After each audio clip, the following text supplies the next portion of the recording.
So I actually find it a little bit difficult to wrap my head around the notion of why so many people find it difficult to understand the simple fact that every form of improvement upon themselves or every form of improvement upon yourself has to come, first of all, with a vivid picture of how you see yourself now. So how you see yourself now, how you see the obstacles that are keeping you where you are now, how you see yourself where you want to be, how you see the process and the steps that you need to take to enable you get to where you want to be.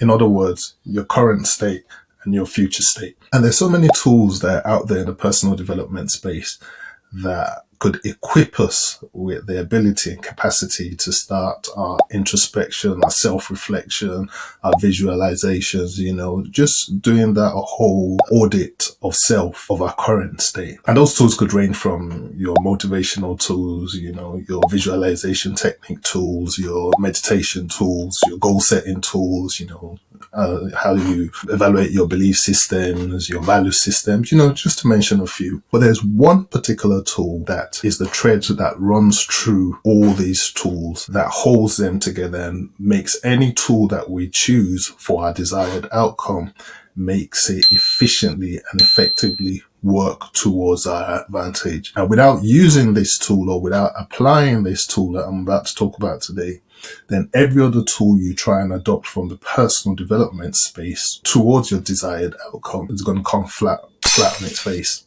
And that tool is the tool I want to talk about today, which is a tool of choice. And it's a tool called the tool of consistency. So consistency is the art of showing up day in, day out, regardless of the situation, regardless of the circumstances, regardless of the feeling, towards our desired outcome. The dictionary, or the Cambridge Dictionary, I should say, when I looked at it, defined consistency as the quality of someone behaving or performing in the same way. An offshoot of that, you have synonyms like uniformity, lack of deviation, lack of change, regularity, constancy. It goes on and on and on, to mention but a few. But I like to define consistency in a more practical, vivid way, because I'm talking about having a picture of, how you see yourself. So let me try and define consistency as a picture that most of us could probably relate to. So consistency, in my view, is like a thread that runs through a beautiful pearl necklace. So we all know what a pearl necklace looks like. So consistency is like the thread that runs through it and holds all those beautiful pearl beads together. Though that thread is not seen, without that thread, that pearl necklace and all its beads cannot be held together, and it scatters all over the place. So, in other words, consistency is the effort that you put into something. It's not seen. It cannot be measured as such when your outcome is showcasing itself. But consistency is like that thread that would hold all the factors and all the efforts that you've put together to give you your desired outcome. And when we're talking about things like a pearl necklace, we all know how precious this is, or that is. It'd be right to say consistency is not about those flashy moments, but it's more like all the everyday things that you turn up and do on your way to that flashy moment. So you see Usain Bolt setting that record for 9.58 in the Olympic finals, 100-meter finals. So consistency is not about that flashy moment, that moment when he set that world record of 9.58 in the 100 meters finals. It's about all the training he did over the 4-year period to set himself up for that special day or that special moment. So it's not about the flashy moments. It's about the efforts that are behind the scenes that people do regularly, day in, day out, come sun, come rain, come, whatever you might want to call it, to get that desired outcome that would now be celebrated.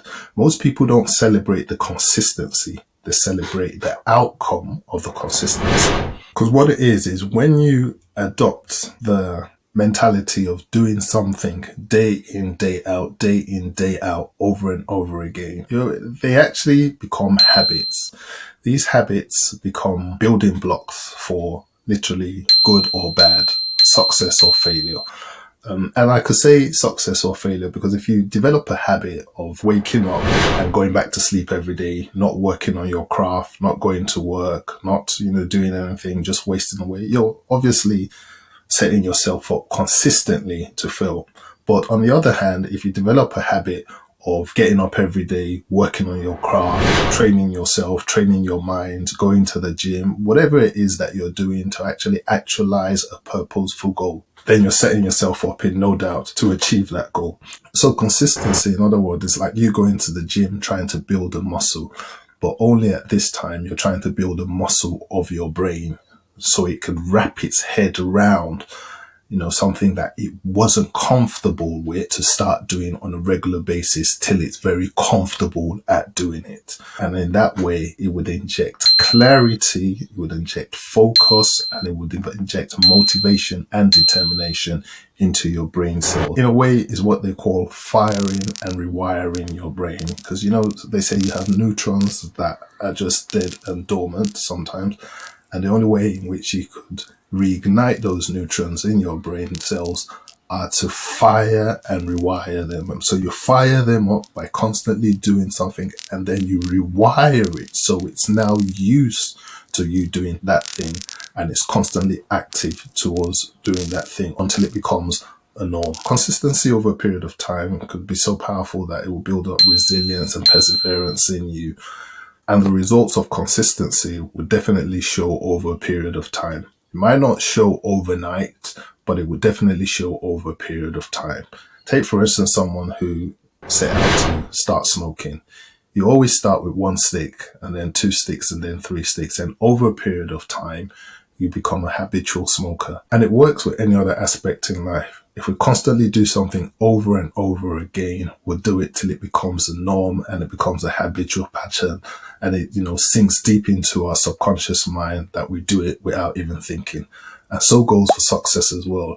If we're desiring to achieve any goal in our life, if we're consistent in the plans and the purpose that we set to achieve that goal, and we revisit those plans on a daily basis, day in, day out, chipping away at exactly what we want to do and what we have to do, ultimately, we'll find out that over a period of time, definitely not overnight, we'll begin to see the results in all the efforts that we're putting into it. As they say, our small accomplishments over a sustained period of time eventually turns out to be our major accomplishments at some point in time. And whether you choose to believe it or not, consistency in that sense is the only key that can enable you to lock your full potential as an individual on this planet. So what do we have to do in order to start developing this mental muscle of consistency where we know how to wake up day in, day out and chip at our rough diamond till it becomes the diamond we want to see? In other words, chip away at our desired goal until we get that desired result that we want for ourselves. 5 things I'm going to quickly try and tell you. 6, maybe, if I could. So the first thing we have to have, is definiteness of purpose. Like, we have to have our objectives and all the steps that we need to take written out clearly. We have to have a clear understanding of the objectives and the steps that we need to take in order to get to those objectives. I think it was Albert who said, we fail not because we lack intelligence or lack courage, but because we fail to wrap all our energies around the goal. See, when we have our objectives and all the steps that we need to take written out clearly, it's easy for us to now harness our energy into that thing because it's clearly written out. We know we have to do it. It's right in front of us. The lack of that is when we start to become vague and unenthusiastic and give room for distraction and procrastination because it's not right in front of us. The order of importance is sort of minimal because if it's important, it should be at the forefront of our mind. We should do everything that we can to make our attention be towards it. They say energy flows where attention goes. So we should do everything in our capacity to make sure that our energy is flowing towards that desired outcome that we want. So by having those objectives and all the steps that we need to take to get there, rightly written out, clearly written out, it'll be easy for us to flow and channel all our energy towards that desired outcome. Number 2, think on paper. Habakkuk 2:2 says, write the vision down, make it plain. Even if it tarries, it will surely come to pass. There's a reason why the scripture tells us to write the vision down. We cannot rely on our brain.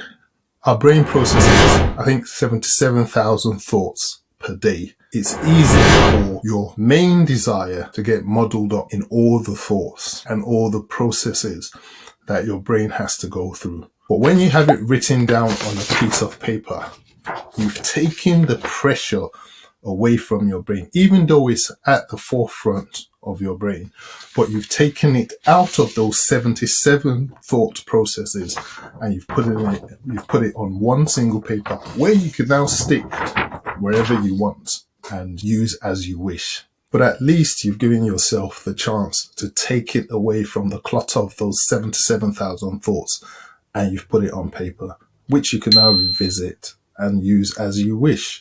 And you're no longer relying on your brain to remember the importance of that thing and all the things you need to do to bring that thing into fruition. So SMART goals. What are SMART goals? It's a goal that is specific, that's measurable, that's achievable, that's relevant, and it's time bound. All these things, when you put into place, it gives you clarity, it makes you focus, and it motivates you towards doing something. You generally just wake up with the energy to work towards it because you're motivated towards it. It's all in place. You could see it plain and clear. You know what you have to do.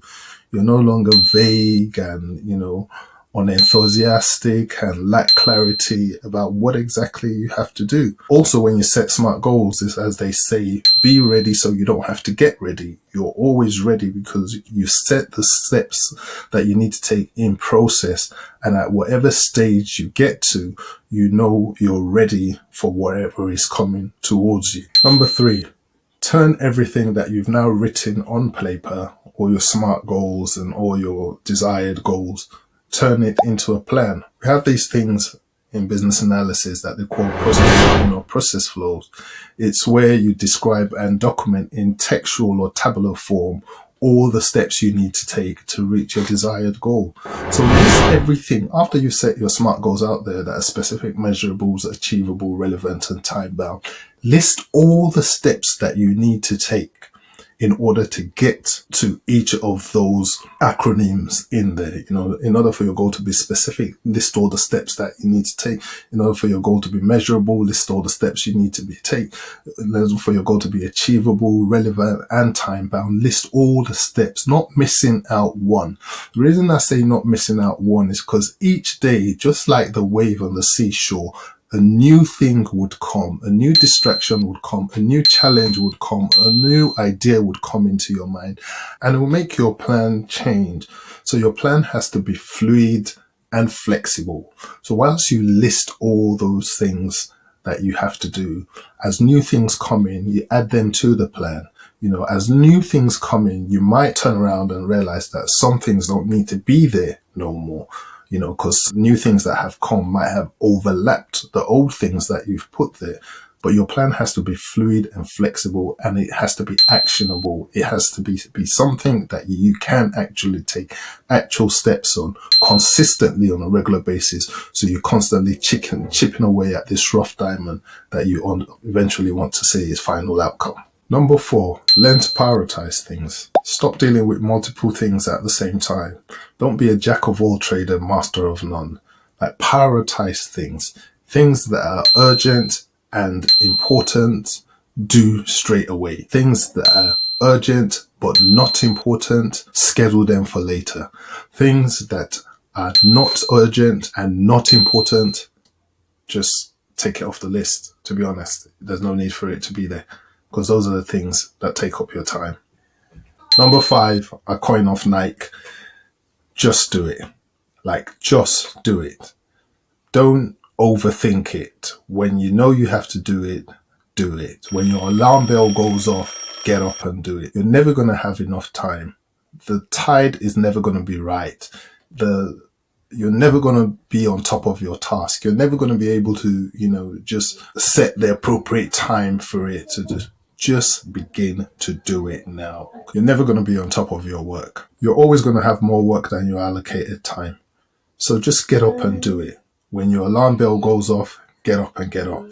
Don't procrastinate. Don't overthink it. Don't dwell on it. Just get up and get on with it.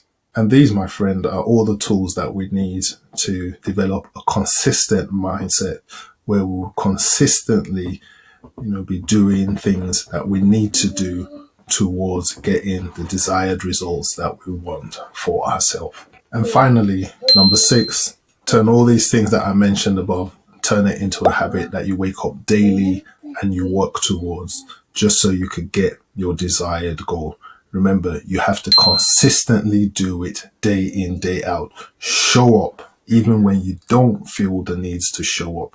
Show up and work towards it. Remember that the constant little actions you take are going to turn out to be your major accomplishments over a sustained period of time.